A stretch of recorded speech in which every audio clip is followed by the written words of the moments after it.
Yesterday's conspiracy theories, tomorrow's headlines. Most are still asleep and I ain't talking about no bedtime. The truth is not a Google search, you need to get your head right. The Greek goddess of illusion was called Media, and I'm not a coincidence theorist, I look for thread lines. Smashing every deadline, no longer smashing red wine. Though I can hear the bells chime, it feels like the end times. That probably should have been smashed on red wine, but the carnal mind is foolish. Obey and end up ghoulish. Don't get used by instinct, take control and learn to use it. Make a load of earnest music, earn a few quid, learn a few tricks. Sure, the truth is persecuted, this whole world is pure abusive. Know a bit about everything and everything about nothing. Figured out my noggin while you picture out shopping. You sit about watching while I dish it out. Stop it, I don't mean to sound cocky, I'm not even proud of it. It's a second itch to me just to be this out honest. I don't even need to sound honest, never been about profit. Everything but out on it, you can bet your house on it. Doubt I'll be out for the count when the sounds, and I'm down for the beat, no beat down. I mean, how long's it been? Help me out. I've been the only one who's held me down. All in the mind, hell freeze now. Still sick with it, healthy how? Few bars down and the world freaked out. I don't reach out, I seek out to speak out. I'ma recount the reasons they beat out.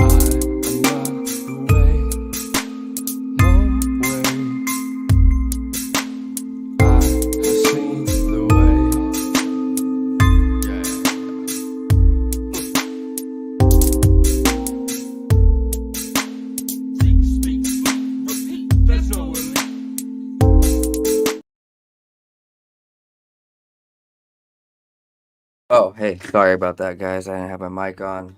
How are you guys doing over here today? Hope you guys are having a great day. Welcome to the 509 Divine Pines podcast. I'm your host, Joseph Daniel Pena, and it is October 14th, 2024, and seemingly the world is blowing up. The world is going wild, and we are in for a wild ride today. Main topics are robots, UFOs, Mexico discoveries, and a few other things that might leave you wondering, where have you been with all of this news? Well, you know what's up. I keep it true, I keep it fresh, and I keep it dialed in. But first and foremost, I want you guys to like, subscribe, and share. Tell it around that this is going down. Share this out to everybody. Really, I mean, this wouldn't be anything without you.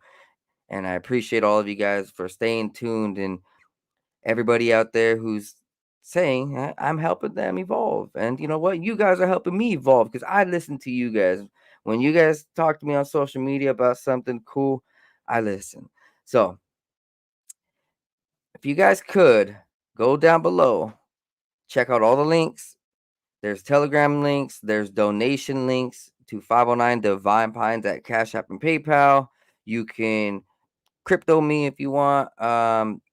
There are a whole bunch of sponsors and supplements. My newest sponsor, Fuerza-Elite.com. Use coupon code 509 Joseph for a brand new protein bar made in the Pacific Northwest with Latin flavors, horchata flavor coming through the door. I'm telling you, man, this protein bar is kicking, and I really would love for you guys to help get the word out for Fuerza Elite. They're a new company, they're Latin owned, and they really have your health in mind with clean ingredients, 20 grams of protein. And this isn't just me saying this, I mean it. Like, this is me from the gym trying multiple protein bars over time and realizing what's good for me, like the ingredients or how well it like tastes, you know what I mean? And how it goes down, like, you know, all that chalky protein bars is nasty. All those hard protein bars are nasty. Go over to Fuerza-Elite and check those out. You guys can also go to boomerboost.com and use coupon code Joe30 and check out their new Myotrol product, a cellular boosting supplement. If you want your cells, your muscles, and your aging and your productivity, your energy through the roof, a new product called Myotrol, patented, formulated by Boomer Boost. They have a mission to be mind, body, and soul balance. So this supplement company is going to give you things that are healthy.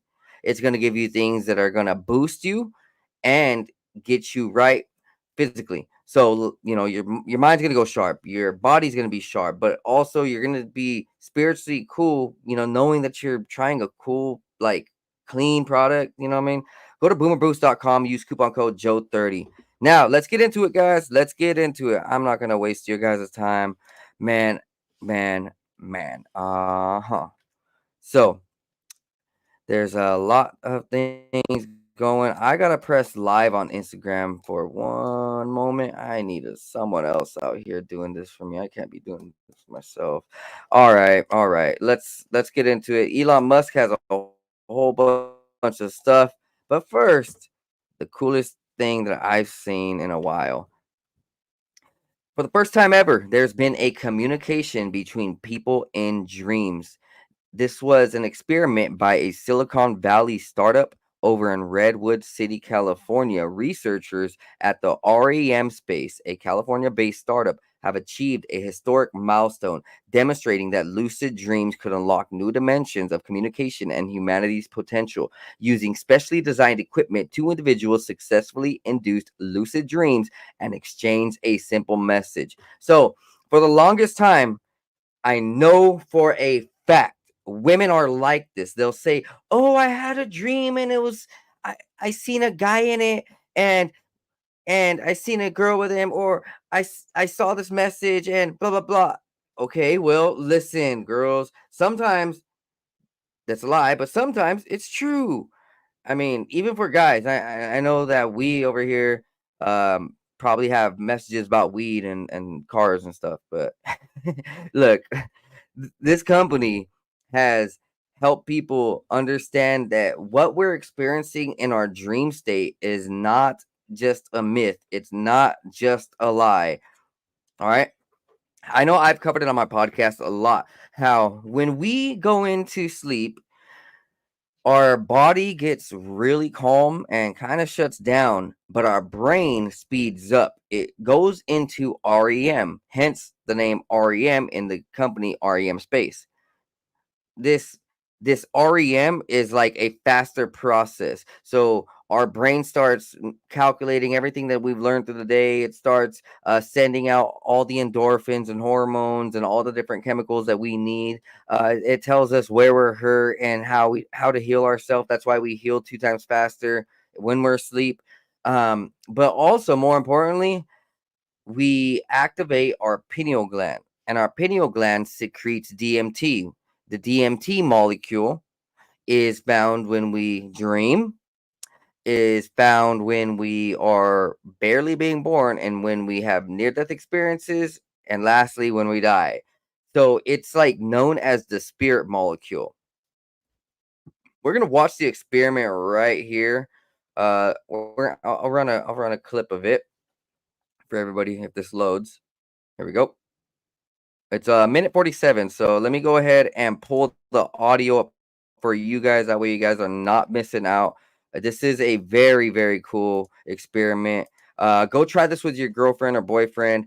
And if you guys say something bad, that's not my fault. Sorry, guys.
Well, I wish that they actually had some type of voiceover. But we seen an illustration right there and what's going on, which is pretty cool. Not gonna lie. Just the fact that this stuff is going on and this type of research has been going on. Now, I guess just to add on, if you guys have been listening to the Joe Rogan podcast, then you guys would know that um what's his who is it? Graham Hancock. Graham Hancock has been discussing how over in Europe, I believe at Cambridge, they have been running consciousness experiments. So they'll have very high level professors and other high level students take DMT and other psychedelics, go into meditation or go into their trance or go into the dream state and map out and write down everything that they see, all the entities and all the dimensions. But also, they're creating a super drug, super DMT. So typically, if there's also a drug that you can call DMT that's like a powder thing, and it lasts for about 15 minutes. And people say that you can see dimensions and you can see spirits and everything. There's a movie on Netflix called DMT, the Spirit Molecule, for everybody out there. If you guys want to check it out, now over in Cambridge, they've made a super drug. So they're like making a super DMT drug that can last what was it, like 2 to 3 hours or something. So a 15-minute trip turns into a 2-hour trip, and they have these professors and students over here researching the spirit world through the 2-hour trip and constantly doing that. And we're seeing a lot of experiments on consciousness in the dream world, because a lot of high level thinkers want to make it very known that there is this other side to reality, like the dream world and the spirit world, that's very important. All of our ancestors in the ancient past really understood these concepts. They actively worked with them. They were more spiritual, they're more balanced, more in tune, more one with themselves and nature, more in touch with God. I guess you could also say that when you're very much in your dream state and aware, you do get messages from God, and that's true. I mean, the Bible talks about this stuff like spirit and the mysticalness of Jesus talking to people through their dreams and appearing as a spirit and things. So this isn't nothing out of the ordinary. It's just uncommon research. So on September 24th, participants were sleeping at their homes when their brainwaves and other polysomnoph oh man, polysomnographic data were tracked remotely by a specially developed apparatus. When the server detected that the first participant entered a lucid dream, it generated a random Remnio word and sent it to him via earbuds. The participant repeated the word in his dream, with his response captured and stored on the server. 8 minutes later, the next participant entered a lucid dream. She received the stored message from the first participant and confirmed it upon awakening, marking the first ever chat exchanged through dreams. Now, I'll be honest, I've I've had communication with other people in my dreams, and I always thought it was like, oh, this is fake. But now science is really making me realize, like, sometimes these dreams do tell you the truth. But I mean, we also got to watch out for those succubuses, incubuses, and the demons and everything, like making you dream evil. That's probably not real, and that's probably not part of um this topic and what we're talking about here. So Michael Raduga, founder and CEO of REM Space, shared his thoughts on the breakthrough. Yesterday, communicating in dreams seemed like science fiction. Tomorrow, it will be so common we won't be able to imagine our lives without this technology. This opens the door to countless commercial applications, reshaping how we think about communication and interaction in the dream world.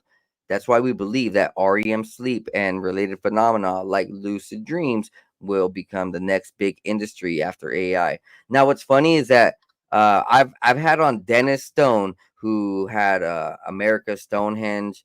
cover it on my podcast. You guys should check out that episode. And he talks about how there were chambers, like sleep chambers and dream chambers in some of these ancient cultures, and this is all around the world where tribes and cultures would do rituals, or they would do some type of, I don't know, praying, or they would do some type of activity and put themselves into sleep, and they would record their dreams, and they would all be in these dream chambers. And so um it this is pretty interesting, where we are kind of tapping in to what our ancient ancestors tapped into, but now we have technology to read it and to understand what's happening. This achievement results from nearly 5 years of rigorous research and technological development. Since the first communication with lucid dreams on September 24th, the researchers have been continuously refining their technology, achieving better results with each new attempt. To push the boundaries further, REM Space is setting the sights on the next challenge, enabling real-time communication in lucid dreams. Ooh, man, that's pretty cool, guys. I'll be honest. There's a lot of times where I've been told from other people about the things that they've seen in dreams, and I'm like, I was questioning. I'm like, that sounds really strange. Like that sounds really real, you know. So I wonder how many people have dreams but shut them off, thinking that it's completely fake, when in reality there is something real going on. It's just a food for thought, guys. Um, yeah, next one.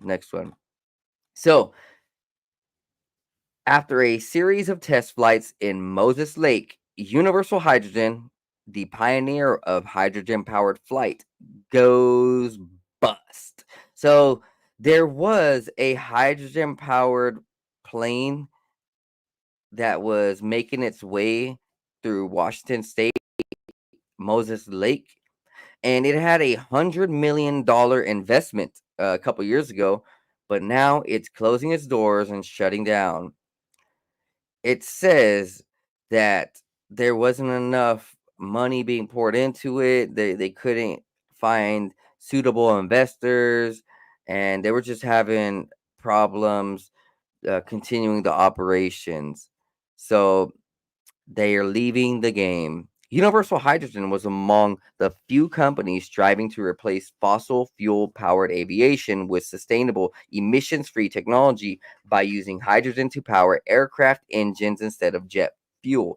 The company's maiden flight at Moses Lake was celebrated as a significant milestone in Washington state's clean energy advancements, with Governor Jay Inslee praising it as one of the state's clean energy breakthroughs. Well, at least he's right about that. That's pretty based, I guess. But Jay Inslee has been just a nuisance. Anyways, in March, Fast Company listed Universal Hydrogen among its most innovative companies of 2024. And just last month, Aviation Week reported that the startup was preparing for 10 new flight tests and was busy with propulsion system testing behind the scenes. However, on Thursday, in a letter to shareholders, Universal Hydrogen chairman and CEO Mark Cousin announced that the board had formally decided to wind up the company after unsuccessful attempts to secure additional financing. We are deeply proud of the work the team has done to create the first commercially viable hydrogen aviation ecosystem. It is sincere hope that these efforts will live on as part of a future entity. He cited higher interest rates and fears of an impending recession as reasons. Private equity firms cooled to the concept. The approaching U.S. election also posed a challenge. If Donald Trump were to win, investors saw a significant risk that the massive green hydrogen subsidy enacted as part of the Biden Inflation Reduction Act would disappear. I don't think that's true. I think that's just a political bluff right there. Negotiation of 20 million is funding from a Saudi investment fund fell through, according to documents viewed by the Seattle Times. In a last-ditch effort to save the company, Erdomenko said management attempted to merge with a Florida-based Silver Airways, a regional airline that would retrofit its planes with hydrogen power. However, Silver Airways has been losing money and funding its operations with debt, and the merger did not materialize. The company faced immense challenges from the start. Based in Los Angeles, Universal Hydrogen had to engineer a hydrogen powered propulsion system and create new logistic infrastructures to deliver hydrogen fuel at airports. Hydrogen fuel also takes up more space on planes than jet fuel, reducing passenger capacity. Additionally, the project relied on a large, reliable supply of green hydrogen. Hmm. You know, where did I see there's a lot of green hydrogen facilities being built over the last few years, and this is something that's going to be pushed forward for sure, as he said, in this he said it hopes that it can lead the way for future entities.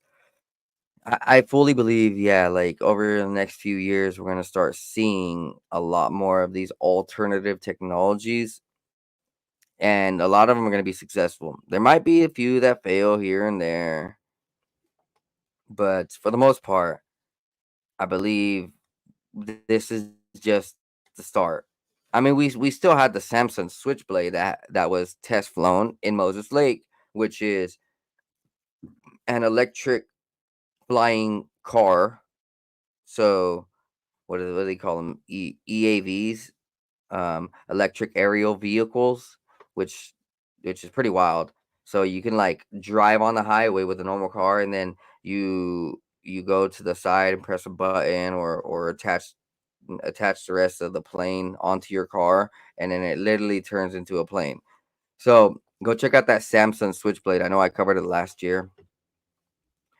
Next up, Ferrari presents an engine that violates the laws of physics. Ooh, look at that, man. Ferrari's coming in hot.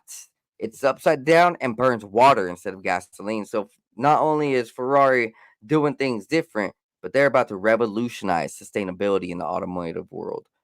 For a long time, we have witnessed all kinds of innovations coming from the automotive sector, where we have seen beneficial engines powered by electricity, and others that bet more on the implementation of the zero emission internal combustion engines. One of the most prestigious, globally recognized brands, Ferrari, has recently shown in the major innovations that it's making to sustainability and zero emissions.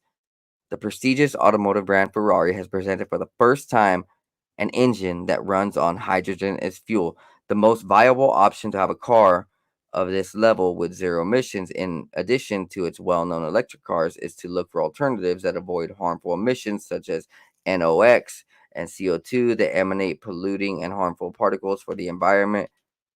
The use of zero emission fuels would lead to the neutralization of the use of gasoline, which pollutes day after day and considerably harms the environment, impacting in unimaginable ways around the world. This is the main reason why companies are looking for alternative fuels. There's a lot of companies out there building hydrogen powered cars, hydrogen powered planes, hydrogen powered everything. The new engine promises to considerably reduce carbon dioxide emissions and has a particular feature that is relatively important for speed enthusiasts. Specifically, we are talking about the sound of a gasoline engine. The new engine, designed by the most famous Italian brand, would retain these benefits and also save a lot of weight by not having a battery. Additionally, it offers performance capabilities that enthusiasts of high speed vehicles will greatly appreciate. This thermal design fails to capture the attention of other automotive companies, though. However, it should be noticed that this design has the advantage of positioning of hydrogen tanks, as it is taken as a particular radical and revolutionary model, with its operating system being upside down. A clear example is the cylinder head, its cams and valve at the bottom, and the crankshaft in the lower position. Beyond the extensive number of benefits that its engine brought by Ferrari can provide, these characteristics can also represent a significant challenge. In other words, this engine can easily draw the attention of the automotive industry to the possibility of generating problems due to the lack of lubrication and general oil recovery. Manufacturers will have to invest time and resources in refining this design for widespread use. As mentioned above, the new engine has lubrication circuit based on the use of a dry sump in addition to being pressurized. In this way, three oil pumps are used so that the oil is not trapped in the combustion chamber. In a traditional engine, the oil falls into the crankcase, regardless of whether it is dry or wet. If we delve a little deeper into the operation, we can come to the conclusion that thanks to the centrifugal The centrifugal compressors that are driven by electricity, the engine supercharging would be achieved. This NG can provide mainly the electric motor of the front axle or divorced turbo compressor. So, Ferrari's about to change the game. Uh, Ferrari is about to change the game, which is super dope. So here's a model of the engine. This might not be the actual engine in person, but this might be more of a visual graphic and 3D rendering, which is pretty cool. This engine looks pretty beastly. I'll be honest, man. Having a Ferrari that's quieter and lighter, oof, it's gonna be a killer. Now, there are a whole bunch of things happening in Mexico, South America, and the surrounding locations that nobody has any clue about. So, over the last few years, I've been covering and I've been studying this. I listened to this podcast by Cliff Dunning called Earth Ancients, and he has on archaeologists, researchers, historians, and people who are like literally older, who have been doing the research, who have been in these, temples and in these ancient sites. And I'm about to go on and show you why this is being built. So, a new LiDAR sensor manufacturing factory in Mexico is being built. Now, LiDAR is like radar, but for the ground, and it can go through the ground. It's a ground penetrating radar where it can like sense things that you can't see. It it stands for light detection and ranging, which provides remote sensing technology using lasers to determine distances of other vehicles and objects while vehicles are moving or stops. These sensors are needed to enable a wide range of safety and autonomous driving features. Jeez, sorry. The first of the iris sensors to come from the freshly online Mexican factory are already shipping to what Luminar called the lead global high volume series production customer and will be used in new vehicle production starting later this year. This is a significant and notable achievement from this facility, which is capable of being expanded to produce some 500,000 LiDAR sensors annually in the future. Wow, that's pretty great. Um, I know this LiDAR costs quite a bit when you actually use it on a plane. I believe it's like 1 million per flight. So it's very powerful technology. And the things that you could do, like let's just say you go over the Amazon rainforest or you go over any type of rainforest or forest or mountains or caves and everything, you can use this LiDAR and it can kind of sense what's underneath the ground slightly or pretty good. Um, it's an interesting technology. It's definitely one of those newer technologies that is helping us understand more about our past. Uh, I'm about to show you guys here in a minute, and so let's see where I can talk about this. Vehicle LiDAR sensors are critical parts of the still developing world of semi autonomous and autonomous driving vehicles of today. So, um, I guess this is also used in the Tesla cars where these self driving cars are constantly using LiDAR to sense exactly where everybody is around you. You know, the people walking the street, the cars cutting you off, and the stop signs. It's being used by the advanced driving assistant system, and in addition with lidar. So there's a big technology that this involves with many other technologies. This technology is involved with many other technologies, right? That's not too hard to understand. Um, it's gonna be that way for a while too. Like this is the future. This is what we're headed into. It's used in cars, commercial trucks, and other vehicles. In February, Luminar unveiled its latest Iris Plus sensor model, which initially will be used in the luxury car maker Mercedes Benz. So the new Mercedes Benz is gonna have these lidar systems, which is pretty great. Luminar's new Mexico-based lidar sensor facility, which includes 118,000 square feet of space, will be operated on the behalf of the Canadian design manufacturing company Celestia Inc., which included a new facility of over 40,000 square feet for the space of the ISO-approved clean rooms used in the precise manufacturing of delicate products such as LiDAR sensors. So they're going all out. I know for a fact that this has been a super sought out product and super sought out technology for everybody, for the car makers, for archaeologists. Even it's been used even in places like the pyramids of Giza, which is where they found the hidden rooms of the Sphinx and the hidden chambers inside the pyramid of Giza. They use this technology. I see Luminar's move to expand its LiDAR sensor production into Mexico as a boon for Luminar and the LiDAR sensor industry in general, as new features and capabilities are added to the devices that will be integrated by vehicle makers in the future. There's plenty of serious competition here, and it'll be interesting how the market grows. Yes, this is one of the biggest technologies that's sought out for right now. Definitely. And I'm about to show you why. So, LiDAR reveals new data about the size of the ancient Purepeca city in Michoacan. Now, right here, we are seeing underground buildings, underground locations. Um, Now you can see big old squares and it seems like roads and everything. Now this is happening all across Mexico and South America, and it's awesome.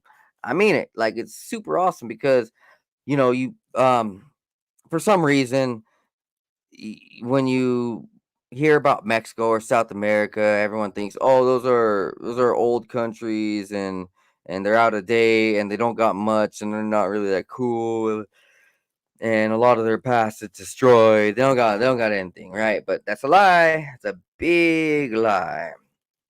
Researchers now have a fuller picture of the size of the ancient Pirapeca city in Michoacan after using LiDAR technology to detect structures hidden under vegetation and the ground.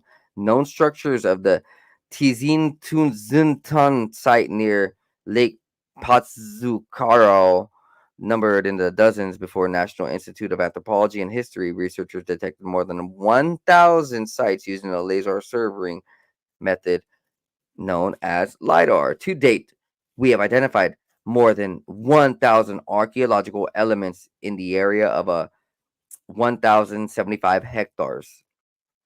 We went from knowing a few dozen monuments to knowing more than 1,000 in the first kilometers we explored.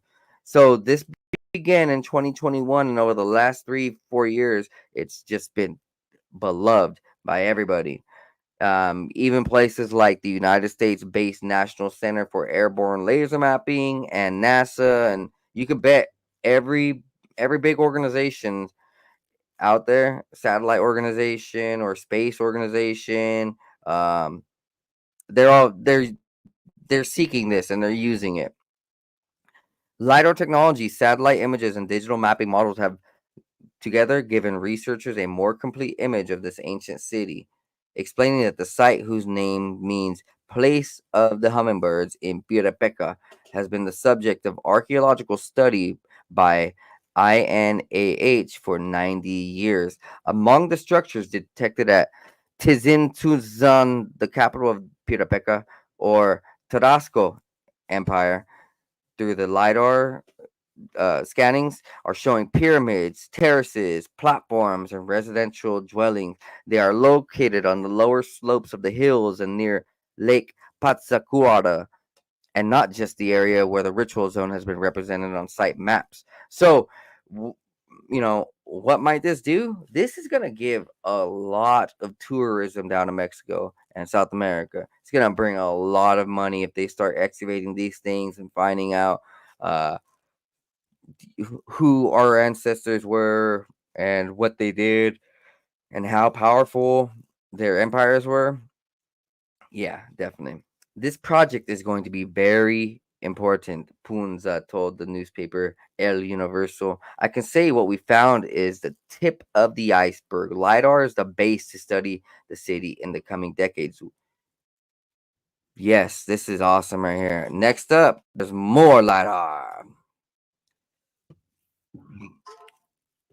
Laser structures reveals lost Maya structures, or laser scanning reveals lost Maya structures in forests of Campeche.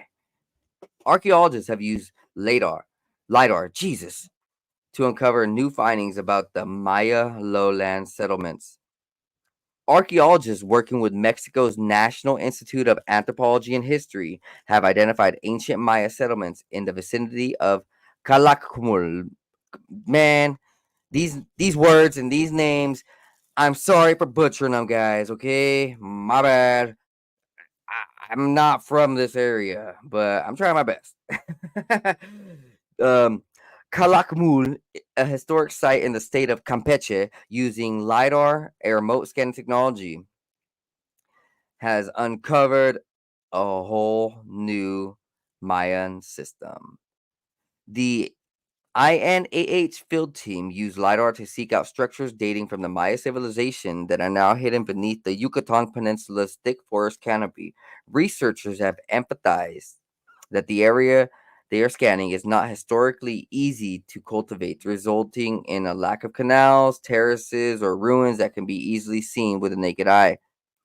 The LiDAR survey by a team of Mexican, Slovenian, and U.S. researchers have identified evidence of a former pyramidal construction and accompanying plaza in a settlement that was first discovered in the 1990s. A canal draining water from the plaza has also been observed. Additionally, a ball court from the early classic period of 200 CE and 600 CE was identified in the site's eastern sector, close to a ceremonial center with walls reaching up to 13 meters in height. Preliminary analysis suggests that the settlements date from the late and terminal classic pyramid or periods, a time of enormous change and struggle for the Maya civilization. From 830 to 950, the Maya abandoned their strongholds in the southern lowlands and put a stop to many of the cultural practices that had defined their civilization.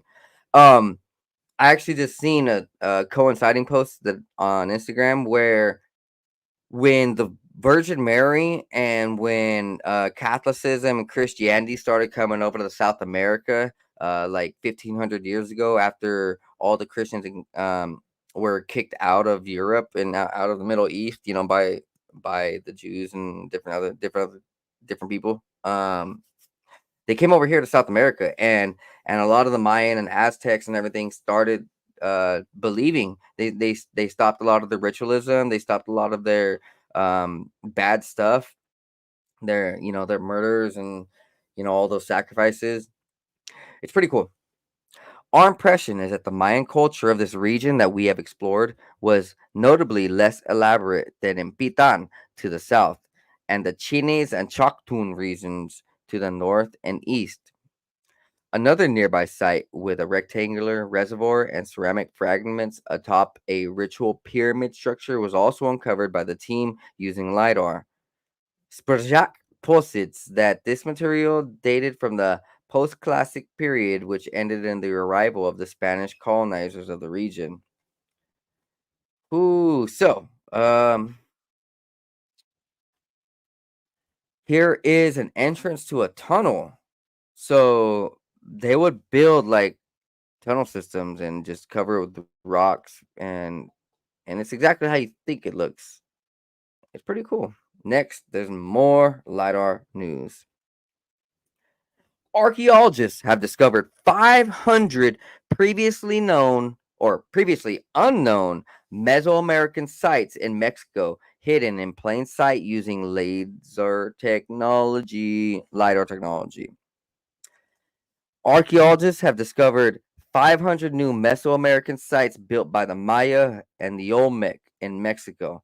Using laser pulses tied to a GPS system, LiDAR took topographical readings to create a three-dimensional map of a 30,000 square mile area around eastern Tabasco.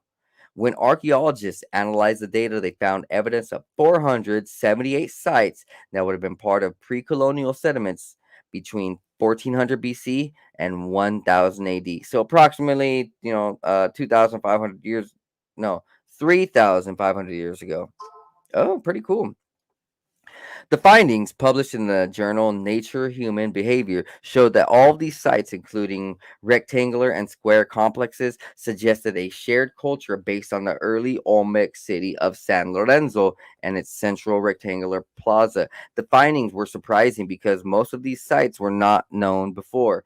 This area is fairly open and populated, but because those sites are horizontally large and individual buildings are not tall, if you walk on a site, you do not notice its shape. They were hidden in plain sight. So, for everybody out there, I'm gonna pull this picture up in a new tab, and let's see if I can. So here is a picture of what they are discovering, and these are everywhere across Mexico, everywhere across South America, and it's pretty fascinating. I mean, w- it could be right here in our own United States. From what I understand, there's a lot of vegetation in the West Coast over old sites. I mean, even in the it's all across America. It's probably all across the world, guys. I mean it. This isn't just a Mexico thing. This is new technology being able to look 20 to 30 to 50 feet down into the ground and actually map out the structures that are hidden underneath. And this is pretty fascinating. As you can see, these are square structures. There's a pyramid right here. Um, you could tell that they have like 15, 20 foot or 20-meter walls or something. Huge, huge, huge buildings. To create that type of shadow depth from this high, you can definitely see they have like plazas, and everything in our ancient days was pretty structured. The whole idea that we came from cavemen and we built fire. We were stupid, and we came from a fish and a tadpole, and that's all nonsense, guys. Our ancient past was smart. They knew how to build. They knew how to hunt. They knew how to survive. They could like live a lot longer, according to ancient texts from the Bible to Sumerian tablets to all cultures. They say that people live for hundreds of years. Um, our ancient past is a lot more mysterious and a lot smarter than what the mainstream Smithsonian European oligarch nationalism of Masonic and racist intentions would like you to believe. You know, we're gonna go on now, so let me continue. Some of the architecture appears to be constructed to align to the sunrise on certain days or with nearby mountains, perhaps suggesting a symbolic meaning. Structures have also appeared in groups of 20. A number is also the basis for the written Mayan calendar. We don't have the written calendar at the time yet, that comes much later, several centuries later than these sites.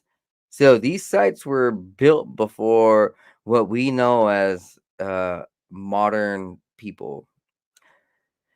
This is a very tantalizing sign that actually people had already a calendar system that's based on the number 20. So, all right, I guess they say that this is a civilization that was using a whole different metric of time and space and calendars. And so it's definitely not in our modern era of living and understanding. The large number of unknown sites identified by the mapping project serves as a reminder how useful LiDAR is at identifying man made features in the landscape that aren't easily accessible by foot or might be obscured from the view on the ground by vegetation. The study foreshadows the future for archaeology as LiDAR reveals ancient architecture at an unprecedented scale that will reach into remote and heavily vegetated regions the world over. LiDAR has been around for some time, but it took a few years before archaeologists were able to use it because it costs a lot. The team at Caracol an archaeological site in Belize pushed for 4 years to scan an 80-mile area around the city. When they finally got the green light in 2009, they realized the Maya city stretched deep into the jungle, far beyond any known confinement of the settlement. Another major archaeological breakthrough using LiDAR came in 2018 when archaeologists in Patan, Guatemala, were able to identify 61,000 unknown structures in the Biosphere Reserve thanks to new technologies. I've also covered this on my podcast, and those stories and those news pieces, I've covered those maybe a year or two ago. A single day with LiDAR data can provide information that would usually take years or decades to uncover by foot.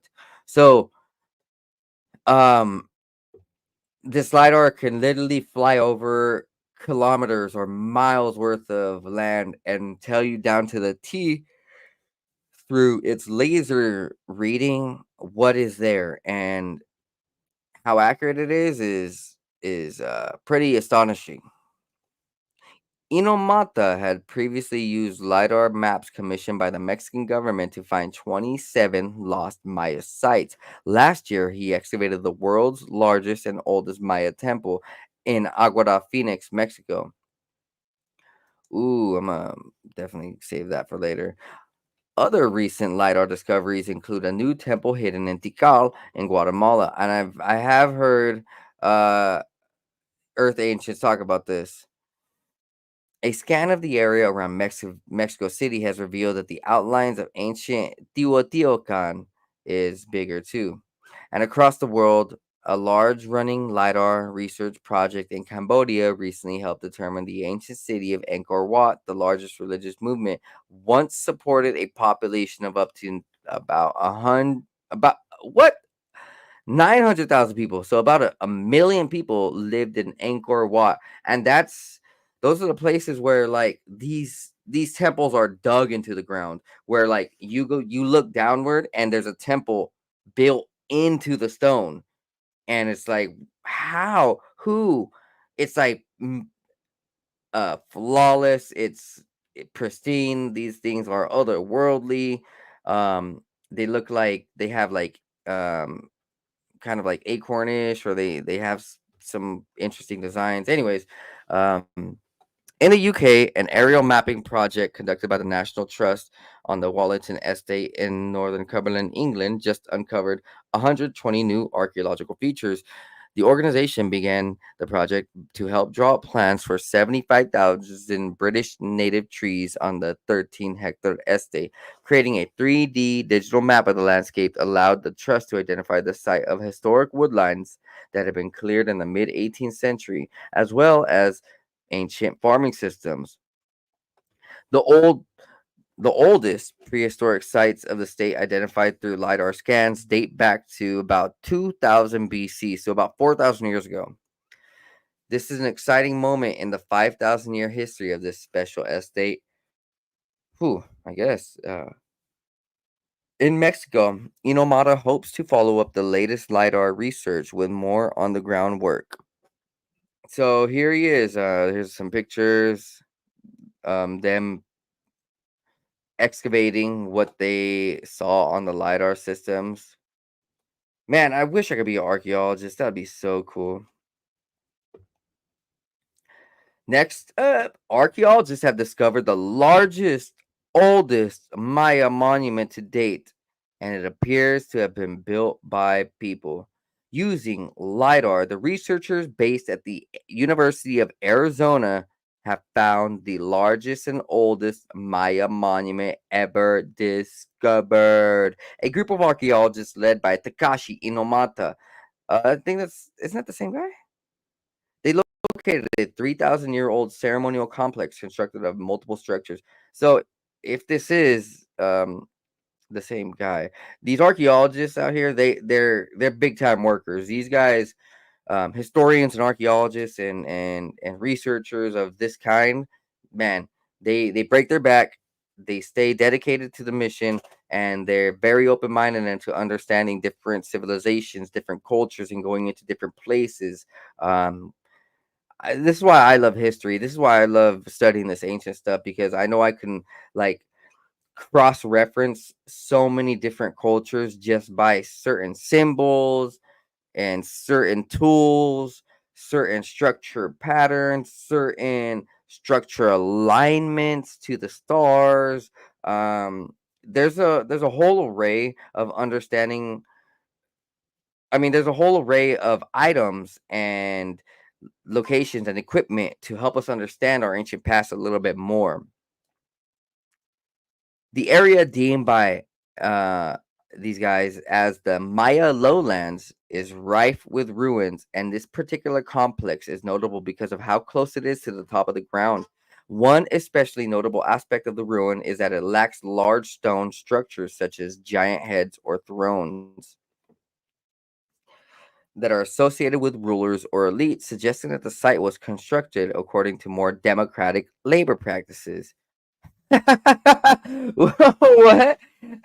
I like that, but it's funny. So, um, I guess okay, and this makes sense when we look into the ancient past. There are some cultures who went all out. They had the biggest structures. They had the biggest statues. They had the biggest stones and the coolest of everything, right? But then there's some that really kept it simple and didn't want any of that. Or maybe they just didn't care. Traditionally, archaeologists thought that you get the development of social inequality and then elites, rulers, or other powerful people organizing large construction projects. But Agora Phoenix shows that the large constructions were done by the absence of powerful elites. Although he stresses that there could have been some leaders who helped to plan the complex, the ruin tells us the potential of human collaboration, which does not necessarily require a centralized government. So there are more pictures right here. Ooh, very, very interesting. Very, very interesting. Ooh, so here is another LiDAR picture of what is being discovered, guys. Out there. Check this out. So typically, there might be about like 2 to 3% of the structures above ground that you could see. Like for instance, like the Pyramid of Giza. You can see those pyramids going through the ground and they're above ground. But all of these, a lot of these that are being discovered by LiDAR are like 5 to 10 to 15, 20 feet below ground. And this is fascinating. Look at that, man. That's literally an ancient civilization, an ancient city, and you can tell that they all have similar patterns. They have similar structures to each other, no matter where they were, Mexico or Guatemala or whatever. Because this is the same type of courtyard, but instead this one has two pyramids. Um, yeah, we saw a courtyard and buildings kind of similar like this in the other posts and the other stories, but this is definitely different. There's 100%. There's two pyramids right here, and there's like 100 different roads and districts and blocks. It's pretty fascinating, and that's it for that one. Next up, a stunning archaeological discovery suggests that the Maya had direct contact with other civilizations more than 800 miles away. So, a high tech discovery reveals that the ancient Mesoamerican kingdom of Teotihuacan may have a settlement in the Maya city of Tikal, an ancient temple hidden right underneath archaeologists' noses in Tikal. One of the world's most famous Maya sites hint at a tantalizing connection between the Guatemalan city and Teotihuacan in Mexico City. So Tikal in Guatemala and Teotihuacan in Mexico City had a lot more in common than you think. The lost structure doesn't look like the ancient city's surviving buildings. Instead, it has all the trademarks of the Teotihuacan pyramid, resembling a half-size replica of the courtyard there that is in the Spanish.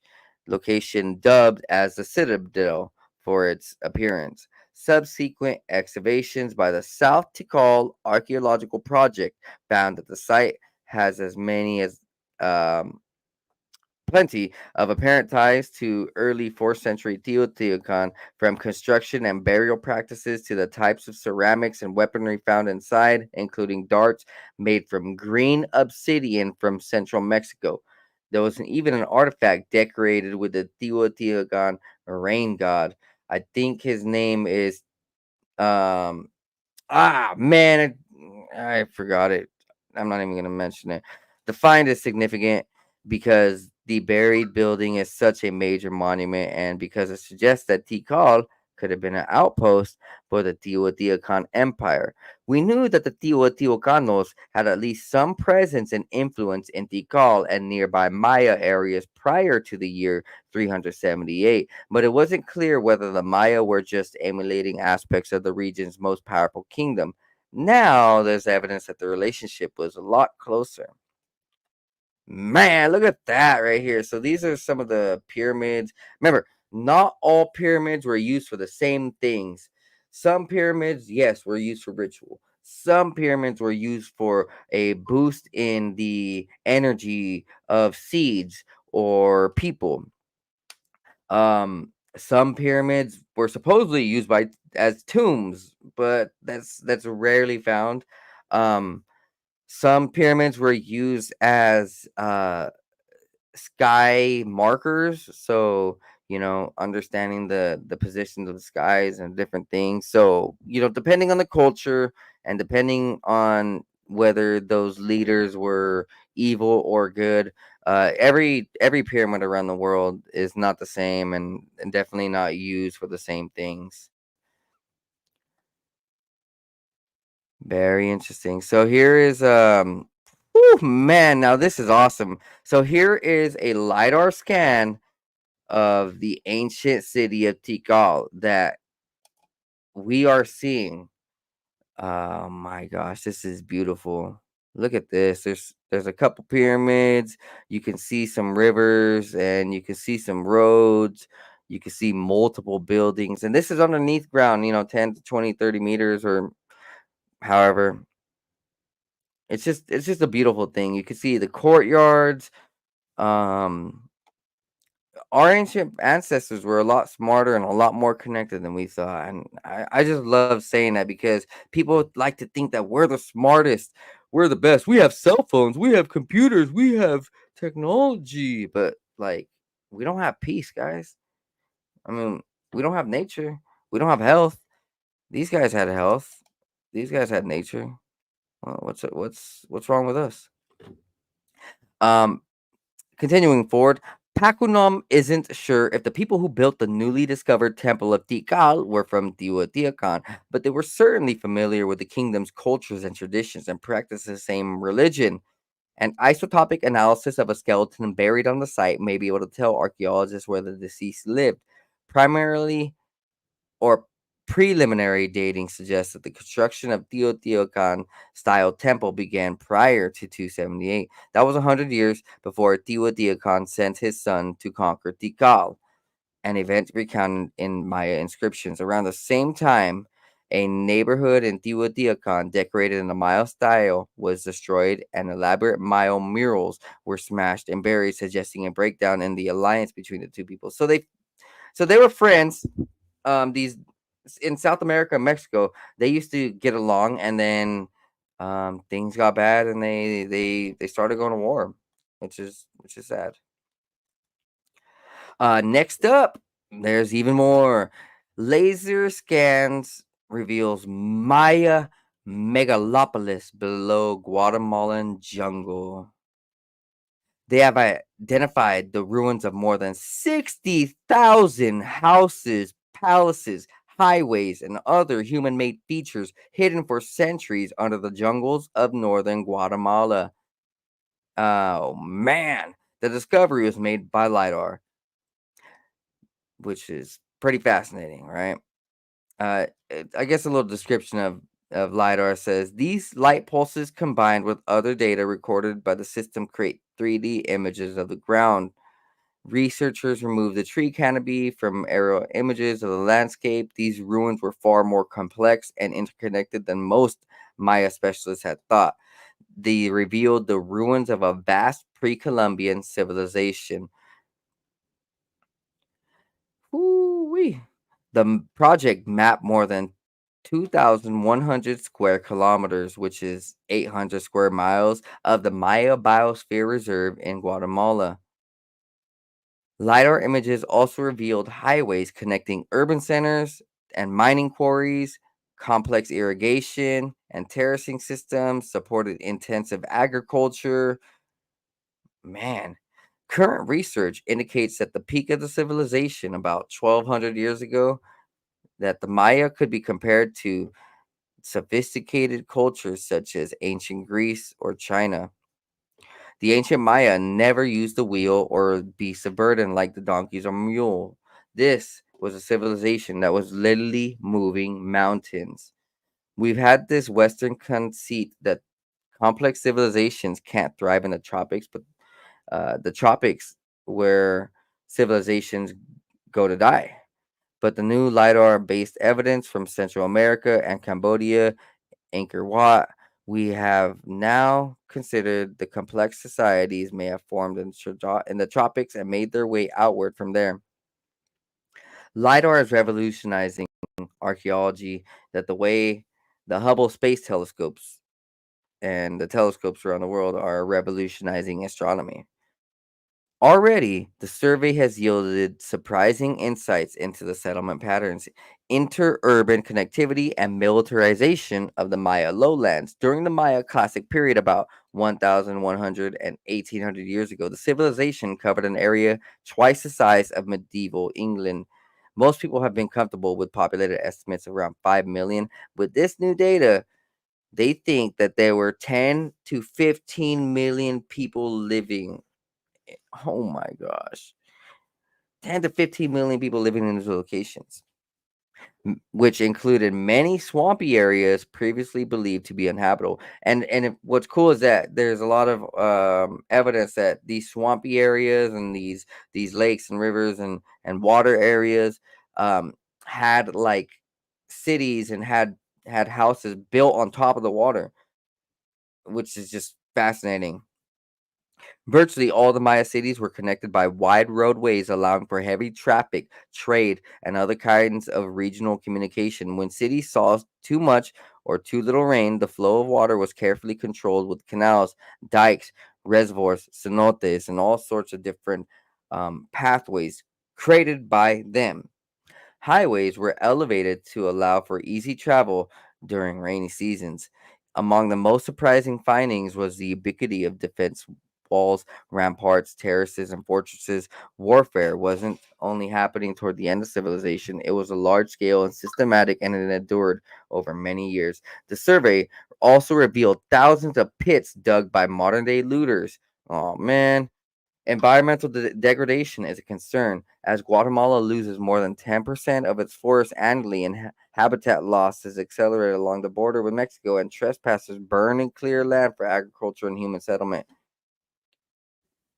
The survey is the first phase of the Pacunam LiDAR Initiative, a 3-year project that will cover more than 14,000 square kilometers, which is 5,000 square miles of the Guatemala lowlands, extending north to the Gulf of Mexico. The lowlands were an important part of pre-Columbian settlements.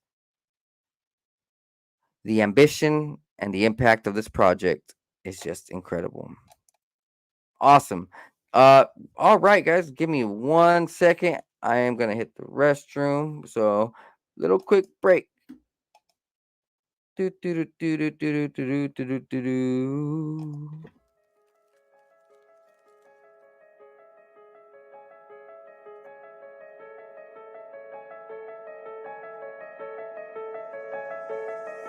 Gonna go far, that's what we on the run for, go hard. Sipping gin while we sitting, spitting those bars. Getting rich, got a vision, get the show cards. Lot of money laying around cause we go hard, always go hard. Spitting fire, see the sonar, hope they resonate with the vibe. vibe, feel like Mozart. Really, I'm alive in my soul, feel like most on. That's what hoes are, too explosive, so I show art. Yeah, I make art, sad to see people with no heart. I work to replace all of the negative, I go far with it. I'ma show all of these bitches no complaining. If you with it, don't you dream me, see the vision. Need my energy, the mission, really take all my precision. Every single day I picture where I'll be the day we get it. Feed the brothers, feed the fam, I don't really give a damn. I don't wanna get famous, I wanna lend a hand. Give the cash and rubber bands to the people always standing on my side, always down the ride, say I planned it. I'm the guy, life is supersized on the planet. In my mind, I don't gotta try, I already have it. I'll be doing damage, I was born a savage. In my mind, I already died, living lavish. Heaven is a state of mind, be glad if you have it. Living in a simulation, be patient to grab it. Universe will bring it to you if you ain't an average. If you live an average, then Satan's bound to manage your life. I'm just trying to tell you, if you gonna roll the dice, gamble in your life instead of living precise. I ain't perfect, but I'm gonna earn it. No, it don't concern anybody but my person. Lesson that I learned is that people are gonna burn. Anything you do, they gonna pay the price. Nothing nice come in life for the dipshits. They just wish shit, never gonna manifest it. Never catch me resting, short-term blessings. I just want my brain to work so I can write my next hit. Ignite the blessings, manifest my life, never question a moment in my life. I be knowing that it's meant to be, this my destiny. All the rest of my life really history. The day that I'm finally gone, they'll be missing me. Your position be the reason that I'm gone. 200 songs done, I've been on the run. I ride a wave, make a way, I'm the one. I stay the same, but I'm changing a ton. Rearranging my brain for the gains through the sun. I've been absorbing the light, I could say that I won. At least I'm conscious of what I'm doing, praying a ton. Relay all the information, staying patient with the shit. I write a hit just to get through all the shit. I ain't a bitch, so I'll make it. I ain't dealing with a prick, I'm finna take over the game. Really, I'm getting in, I'm really glad that you're here to witness it. I'm about to fix entire rap game. You could call it magic like a trick. Classic with the way I spit it. They be clapping when it hits. I be snapping on this shit. I've been rapping, feeling lit. I'm classic with the way I spit it. They be clapping.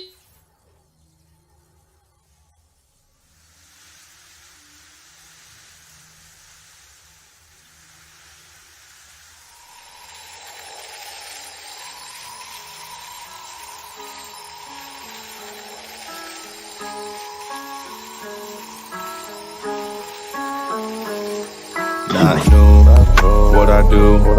I've been at it for a minute, pursuing, doing the damage. New, I would do everything that I said I would do. I gotta have it, so goddamn it, I'ma be everything I plan to be. Glad to see money coming my way, believe I'll achieve anything I put my mind to, or at least I try to. I'm avoiding my doom, manifesting my room. Meditate to ease the flow, third eye open, see the golden energy. It can enter me, get me to feeling full, forget my enemies. Dead to me, yeah, I proceed to go to a new dimension. Gotta mention it's inside our soul. Go inside, fuck the outside, never tell lies, show pride for belief. Gotta keep the range wide, so instead I just write another hit. Getting fried, rolling up, smoke another blunt for the good times. Good times, bad times makes for the good rhymes, so it never matters. I just learned, no, I can't hide. Thank God for every second was birthed with the mind of an ancient soul who's just waiting for the next sign. I'm always watching, vision like a hawk, have 'em flocking.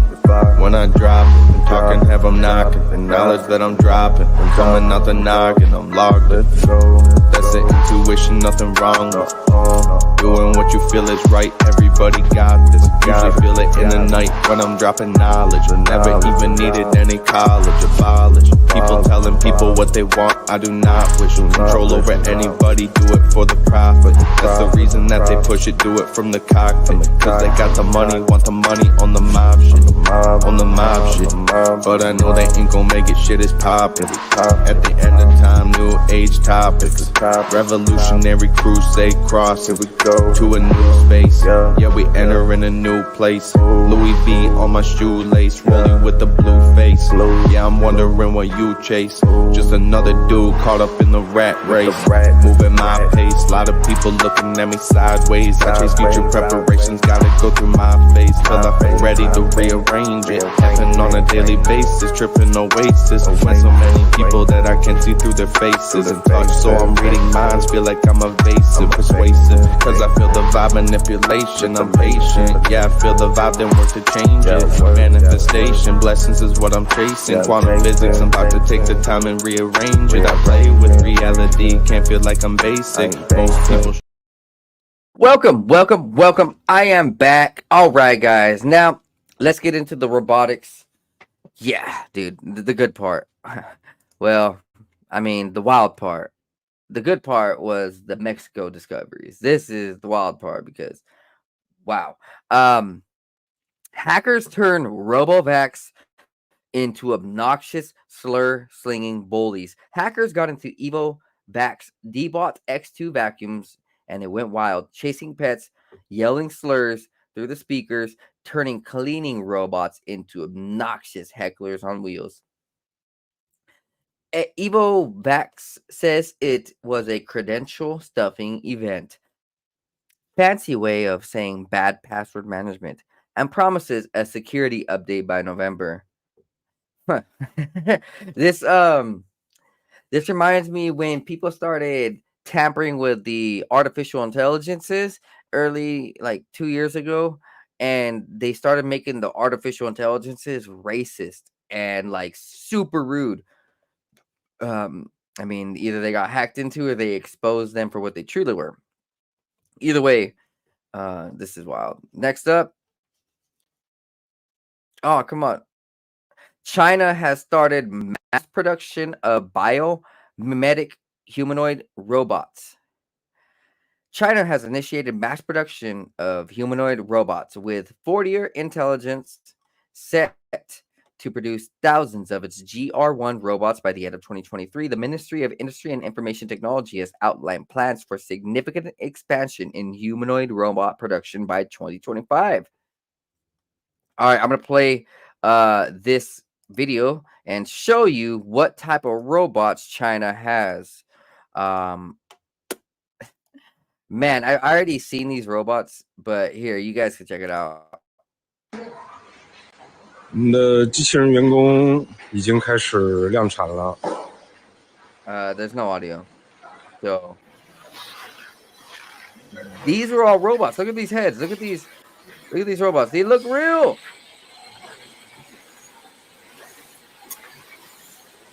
The movements are real. And what's wild is that just over the last 12 months, scientists have been able to make human-like skin for robots, synthetic skin. They've been able to make these robots feel like a human would, meaning that they are like electrosensitive. So when they start getting near to touch something, they can feel it like a vibration, like a human can. When you touch the skin of some of these robots, it feels like human skin. They can also make like a human robotic brain. So I'll be honest, guys, we are living in the new world with the robots pretty soon. And I'm about to show you who else is doing robots. Elon Musk meets Optimus. Now I'm about to show you this video. Optimus is Elon Musk's new robot. Boom. Let's check it out. A robot with arms and legs Not instead sure of why a this robot isn't with playing either. wheels. And we've made a lot of Maybe you guys progress hear it. I don't. Let me see. with Optimus.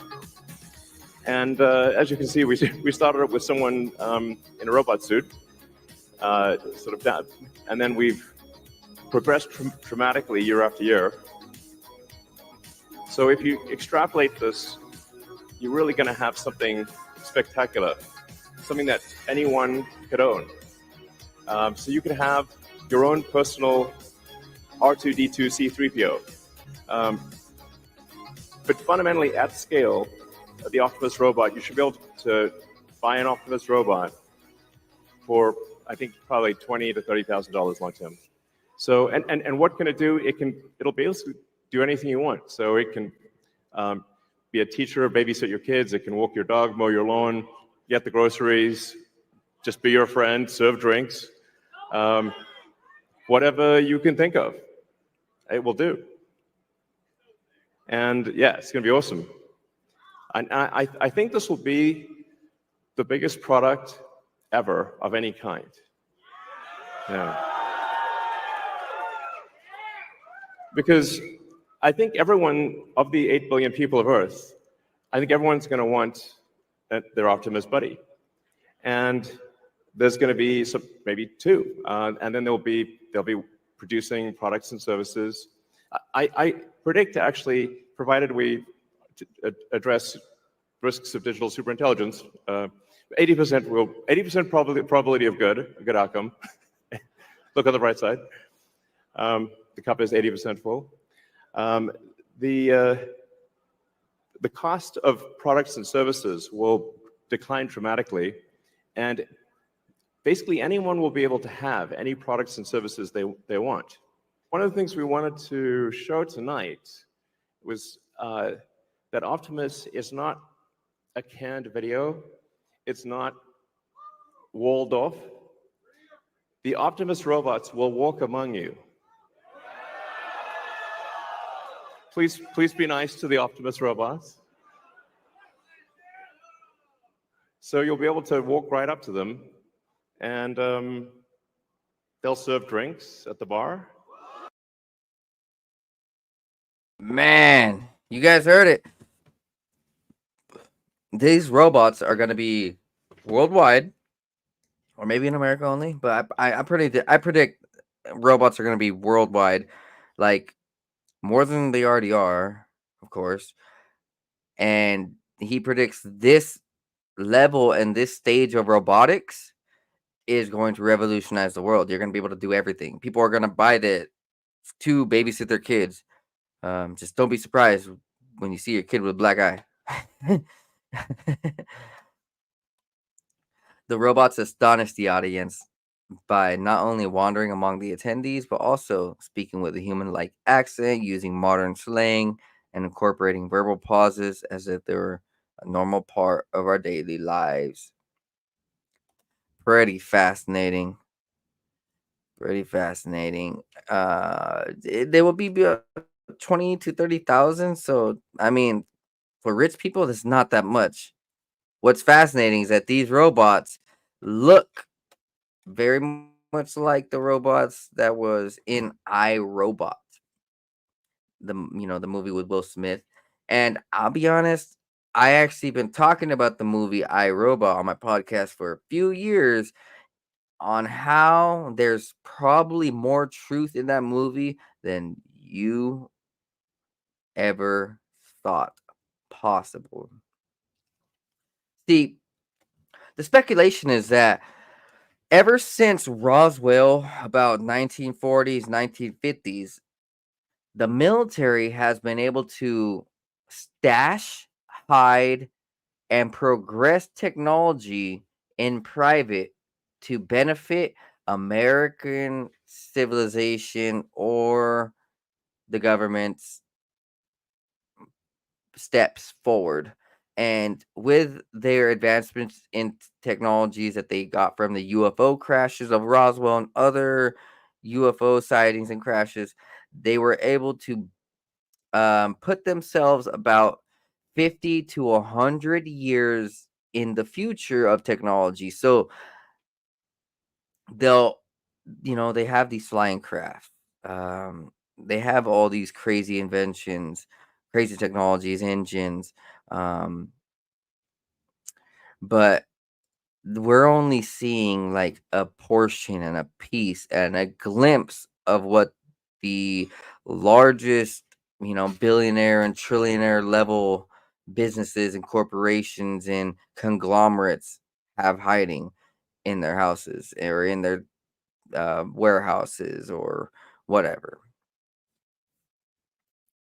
Next up, Tesla Cyber Cab Autonomous Electro Robo Taxi unveiled. So here it is. Here it is. I'm just gonna show these photos. Ooh, it looks all right. And you know what's funny is that this one still looks like the car in iRobot. I just wonder why. These wheels look really weak though. I'll be honest. I don't like the way the wheels look. The inside of the car looks really nice. You know, you got the cup holders, you got the nice seats, you got the big screen, you got nothing else. So, you know, you got leg space. It's just awesome. And the outside of the car looks all right, you know. Kind of has this cool sporty look, but the wheels just I don't know. I can't do the wheels. The wheels just look they're just it's just too much. But the cars are cool, and it's right next to the next piece, the bus. Tesla claims it will sell the Cybercab to the public for less than $30,000 for private use, 30% less than the brand's cheapest car today. Huh. Nice. So this is going to be used for taxi systems and private operators or owned in-house by um, taxi-like companies, or you know, like Uber or Waymo or whatever. From 2025, Tesla Elon Musk claims that it will evolve into an unsupervised variant befitting of its name, which will let passengers sit back without needing to be ready to take back control of the car. Huh. The unsupervised software will initially be offered in Model 3 and Model Y vehicles in Texas and California before it's added to the Cybercab, which is promised to enter the production by 2027. The robotaxi will become 10 times safer than a human. Hmm, nice. We're gonna go forward now. Tesla reveals the autonomous electric bus. And what's funny is that it still looks like the buses in iRobot. You guys can go check out the similarities by, you know, anywhere. You can probably find it on any social media now, showing the pictures of iRobot and all the technologies in there versus the technologies we have now. What's funny is that the director of iRobot actually made a comment recently, or made a little video clip saying that Elon Musk stole his ideas, which is just fascinating. Whoa, check it out. The RoboVan is a 20-seat electric bus powered by full self-driving software without a steering wheel or pedals. Crazy. So 20 people will fit in this bus. That's that's fascinating, man. And it's gonna be used like taxis, I'm guessing. I have no idea. Both vehicles, the Cybercab and the RoboVan, will be driven by the next iteration of Tesla's full self-driving software, powered exclusively by cameras, rather than the expensive LiDAR sensors chosen by other autonomous makers.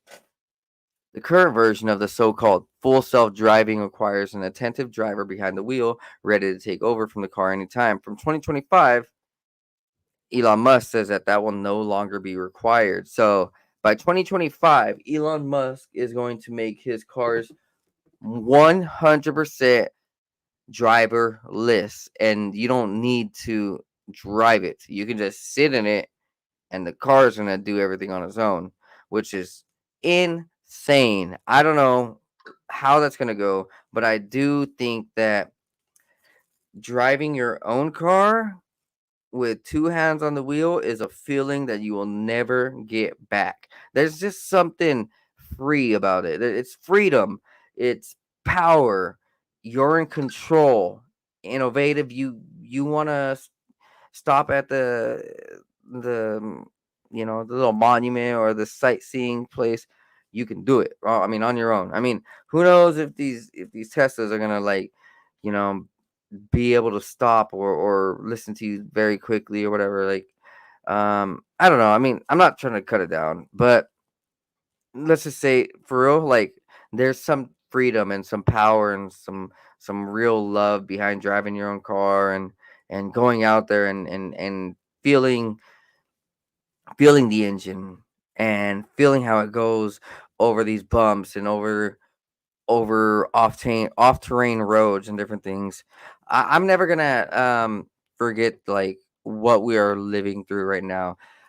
Jay Inslee over here in Washington State wants all electric vehicles by 2030, and any gas powered car that's still on the road is going to get fined. And if people keep ignoring it, then they will get arrested. Um, it doesn't say a price on this at all. And here's the bus in action right here. Here, let me pause it. That way you guys can hear this. Oh, oh, I did not have those up. I apologize. But, here. I'm gonna show you guys everything that you guys have missed. So I talked about we're going to the make this, and buses it's going to and the cars and the look like robots. that. I'll show you guys them since I didn't Now, can you have the imagine pictures going down pulled the up at all streets and you times. see this coming towards you? Here's the bus. That'd be sick.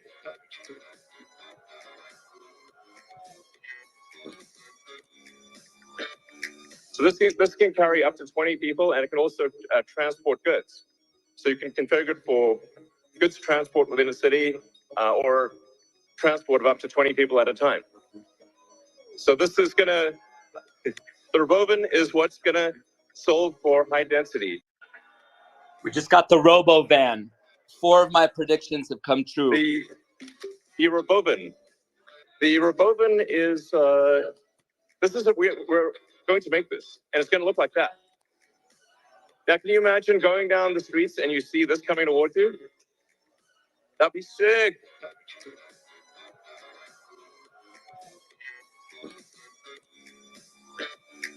So this can carry up to 20 people, and it can also transport goods. So you can configure it for goods transport within a city or transport of up to 20 people at a time.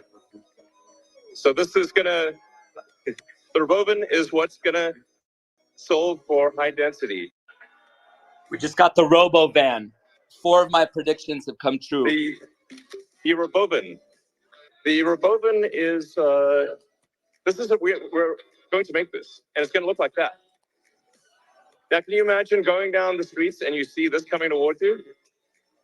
That'd be sick.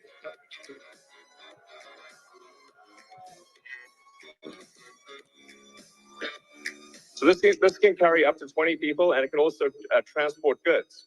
So you can configure it for goods transport within a city or transport of up to 20 people at a time. So this is gonna, the Robovan is what's gonna solve for high density. We just got the Robo Van. 4 of my predictions have come true. The Robovan. The Robovan is, we're going to make this, and it's gonna look like that. Now, can you imagine going down the streets and you see this coming towards you? That'd be sick.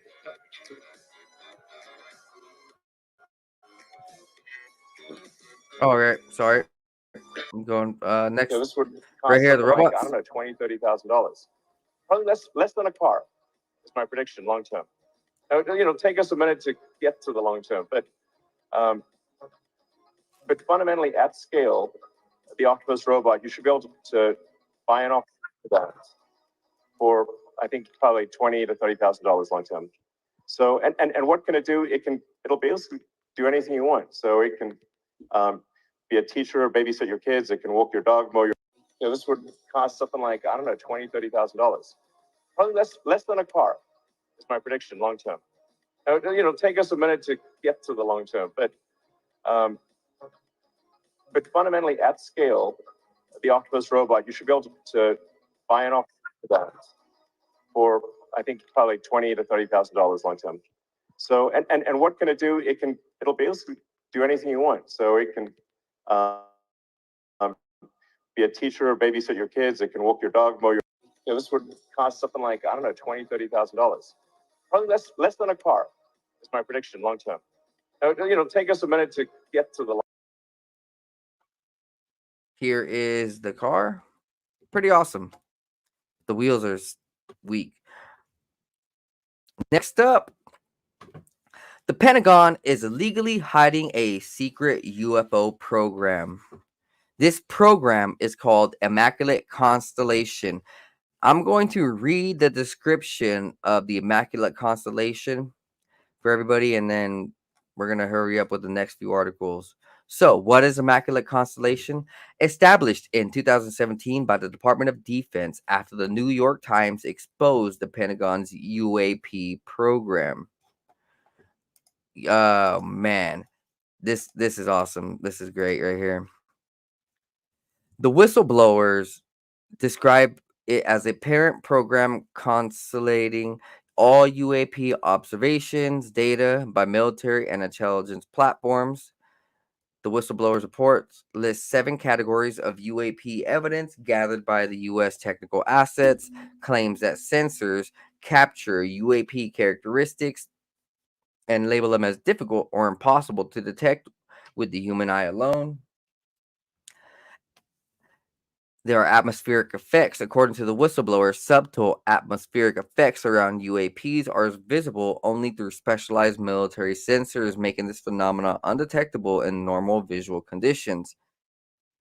The report concludes that the program ensures UAP data is quarantined and transferred securely, preventing leaks. This program is ran out of the SEC DEF. They don't want you to acknowledge that it's real.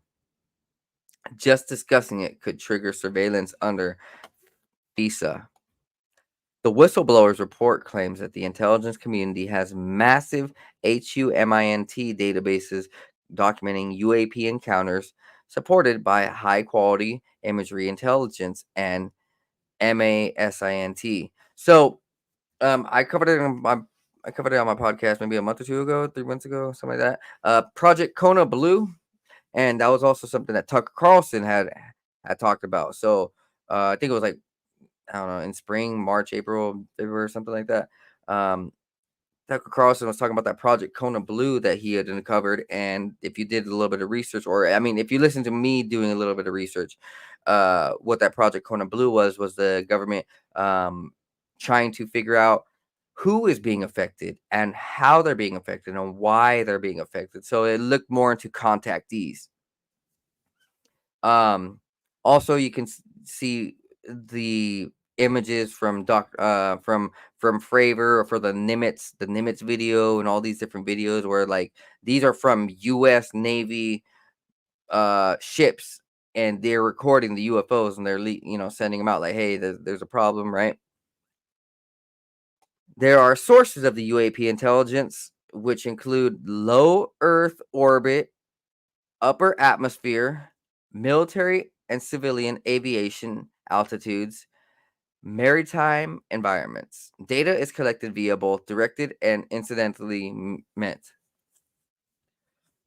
Most common UAP shapes are spheres, orbs, discs, saucers, ovals, tic tacs, triangles, boomerangs, or irregular organic forms.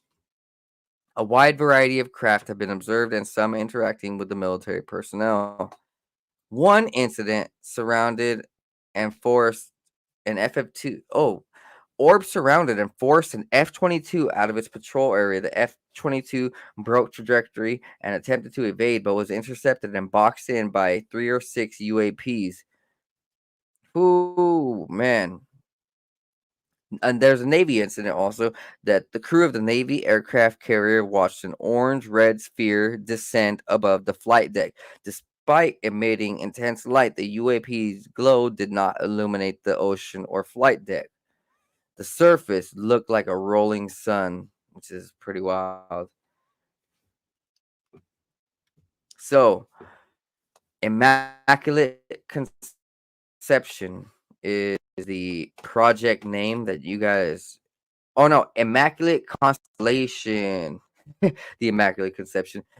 That's how Mary was supposedly birthed. That's how Mary supposedly birthed Jesus. That they call it the Immaculate Conception. I did not mean to say that. I'm tired. The Immaculate Constellation. Oh my gosh. Next up from the Daily Mail, drone swarms targeting U.S. military bases that are operated by Mothership UFO. So, there's a release of 50 pages of Air Force records related to drone incursions and a UFO mothership that is going around military bases for at least 17 nights in December last year. Swarms of noisy small UFOs were seen at dusk moving at rapid speeds over at Air Force Base Langley in Virginia. Senior ex-Pentagon security official Chris Mellon told the Daily Mail that these episodes were part of a much larger pattern affecting numerous national security installations. Yes, I mean I'm on my podcast, and there's many other podcasts out there, and documentaries who from military people and scientists and so forth. How UFOs have been shutting down nuclear bases for the last 40 years. So like all this talk about nukes and stuff over the last 40 years, it just hasn't really been used because these UFOs are shutting them down because they're like, hey, you guys are playing with weapons of mass destruction. You guys can destroy the planet. We're not going to let you do it. And that's also why there's a lot of people in the government who are like, oh, these guys are enemies. They're shutting down our weapons. Well, like, quit trying to genocide whole nations with your weapons, and maybe these UFOs will cut you some slack, and these aliens will cut you some slack. They're not going to want to destroy your weapons if you're not using them for weapons of mass destruction, committing genocide. I mean, it's just the way it is. I mean, if we look over there in certain parts of the world right now, there's complete genocide. And I bet you if these guys had nukes, they would use them, but they don't. Christopher Mellon thinks that these UFOs are taunting us or emitting some type of surveillance and, kind of figuring us out before they make their move. This is very interesting stuff. The bizarre craft above Langley, home to at least half of the Air Force's fleet of F-22 Raptors, led to 2 weeks of emergency White House meetings. And over the past 10 months, Air Force investigators, local police, and even NASA analysts operating the space agency's high-tech WB-47 research plane have all taken a crack at trying to identify the mysterious craft. Man. Right here, it says a military witness testifies to the drones displaying flashing red, green, and white lights. The unidentified craft appeared to be 20 foot long and were capable of flying 100 miles per hour at an altitude between 3,000 and 4,000 to 4,000 feet. Very interesting. Local sheriffs reported seeing 30 to 50 unusual craft flying independently of one another, with a large mothership hovering nearby for hours. It's like the movie Independence Day.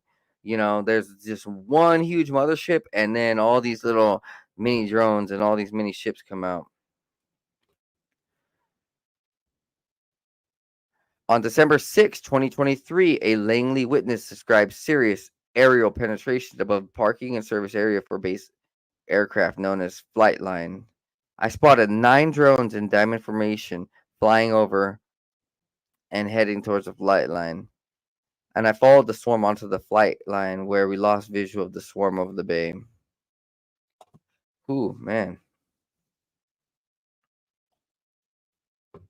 Typically, there are 4 cameras total on this WB-57 jet to pick up specific colors or wavelengths of the electromagnetic spectrum. Some of those wavelengths cannot be measured from the ground. So they have them on these planes, and they're trying to read other UFO crafts. Next up. Oh, wow. Here is last year all social media had speculated that over in Canada there was a UFO shot down, and well, there's finally a picture of it. Here, I'll pull up the picture right now. Let's see if I can pull it up. It took about, I don't know, 12 months or so for the government in Canada to release this through a Freedom of Information request. So this is the picture of the craft that was shot down over near Alaska and over in Canada. Pretty fascinating. We can't really see it, so here I'm pulled up. Boom.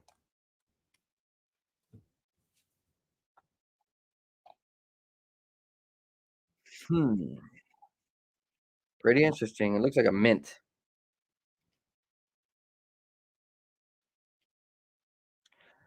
Next up.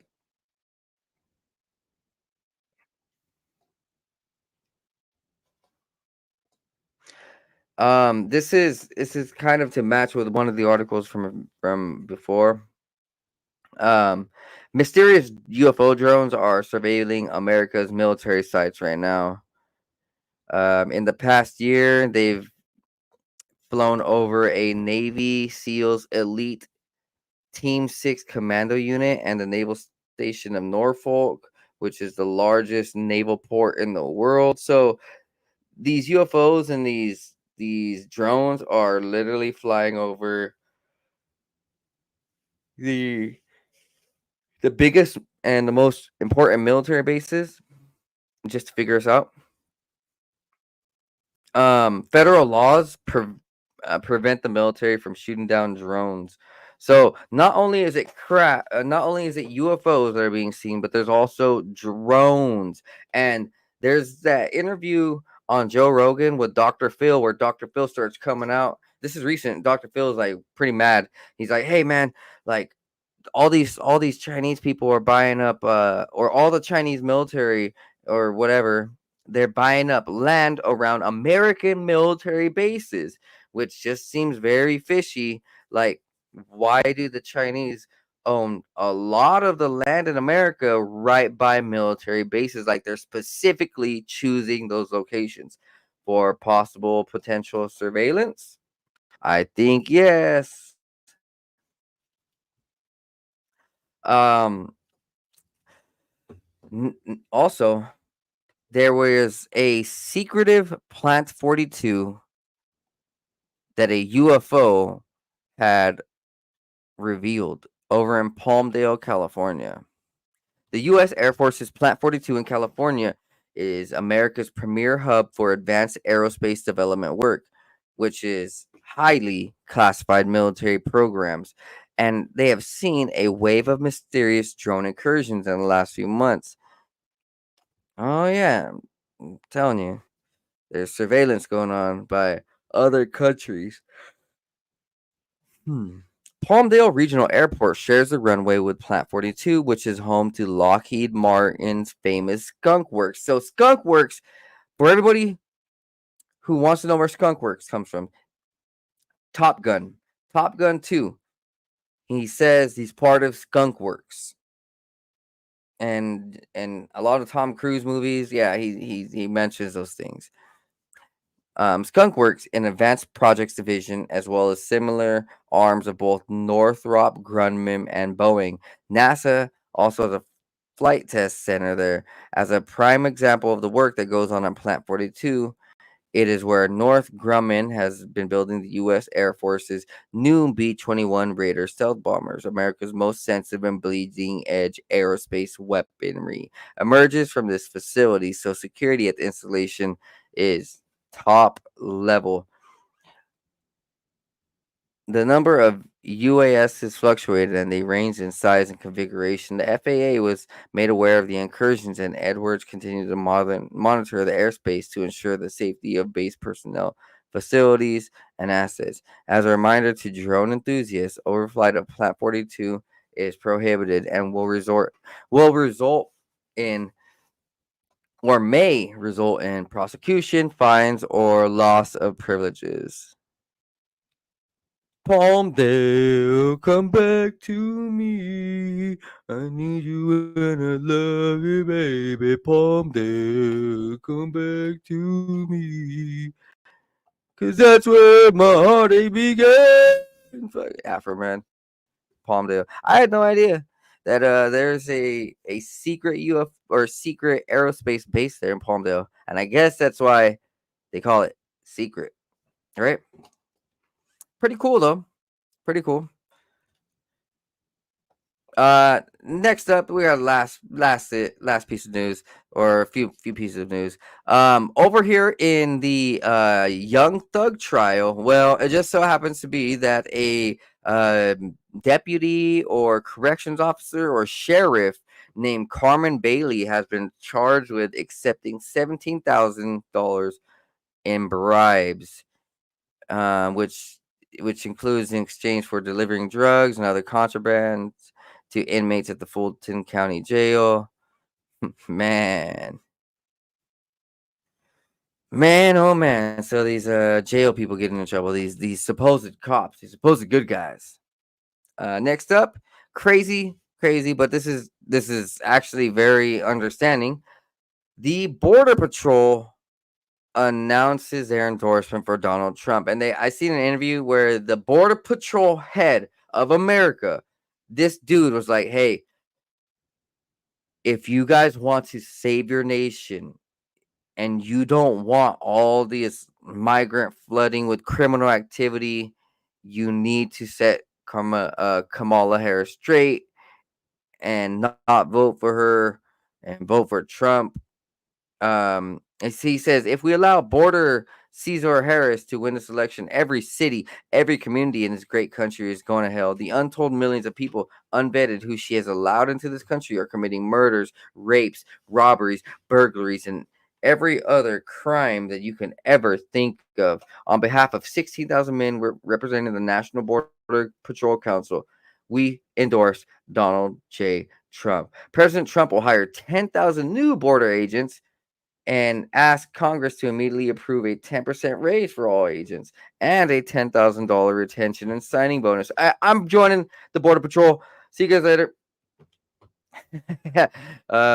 Next up, for all the break dancers out there, this one's for you. Everybody who's been breakdancing, they do all those cool head spins and they do those flips and everything. Well, a man has developed a tumor, and you can see it right here on top of his head, scalp tuner, after breakdancing on his head for decades. So that's insane. That's just, I mean, I always imagine, I'm like, is that gonna like leave something wrong with your head? And sure enough, the dude got a tumor from head spinning. Like, I don't even know how. Yeah, it's wild. And that is it, guys. I hope that you guys enjoyed this 2-hour broadcast. I think it's like an hour 45 minutes. Not even sure at this point. It's been a good one. It's been a great podcast. You guys need to go check all my episodes out. There's about 216 more episodes that you guys should stay tuned to. And I hope that you guys enjoyed this episode of Robots, UFOs, and Mexican Discoveries. Like, subscribe, and share. If you guys could also go over to Shop C60 for the world's best antioxidant. I mean this. If you guys want high energy, you guys want to clean your system, you guys want to stay focused, and you guys want to keep the energy like I do up until midnight, I'm over here busting my ass. Bro, I woke up at 4 a.m. this morning. I went on a jog, 3-mile jog. I then took my dogs on a 1-mile walk. I then hit the gym for, I don't even know, an hour or two. And I did the red light therapy. I did the sauna.